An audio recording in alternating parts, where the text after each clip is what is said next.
في كرة القدم ليست كل الكلمات تقال. منتخب مصر ما بين 2006 و2010 لم يكن مجرد فريق فاز ببطولات، بل كان أسطورة حقيقية محفورة في ذاكرة المصريين.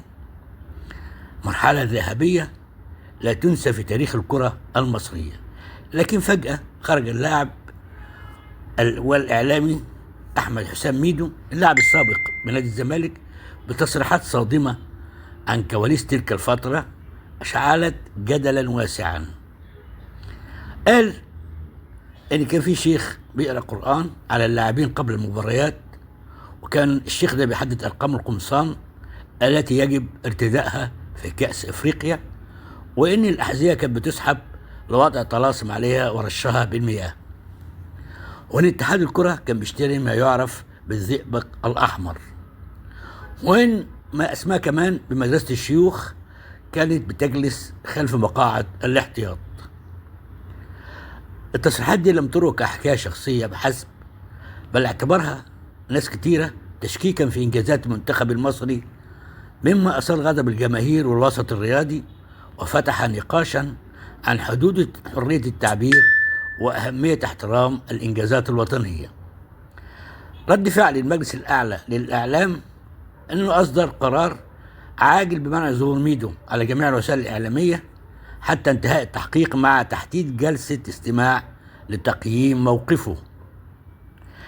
ميدو أصدر بعد القرار ده بيان قال فيه أنه لاحظ أن خلال الأيام الأخيرة وجود محاولات لتحريف بعض التصريحات التي أدلى بها وإخراجها عن سياقها الحقيقي، وأكد بشكل قاطع أنه لم يقصد بأي حال من الأحوال التقليل من منتخب مصر أو التشكيك في إنجازاته أو الإيحاء بأن أي انتصارات تحققت بوسائل غير رياضية.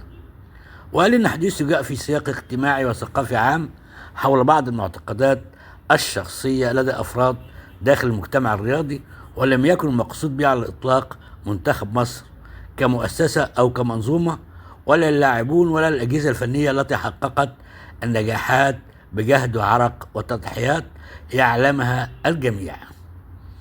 الحقيقة قضية ميدو ليست مجرد حديث عن شيخ أو طلاسم، بل درس من يظن أن الكلام بلا حساب لا يترك أثرا. الكرة تفوز في الملعب، والإنجاز يبقى في التاريخ والذاكرة الوطنية خط أحمر لا يمس بالكلام المستفز. ميدو أطلق النار على أسطورة المنتخب المصري، ولابد أن يحاسب.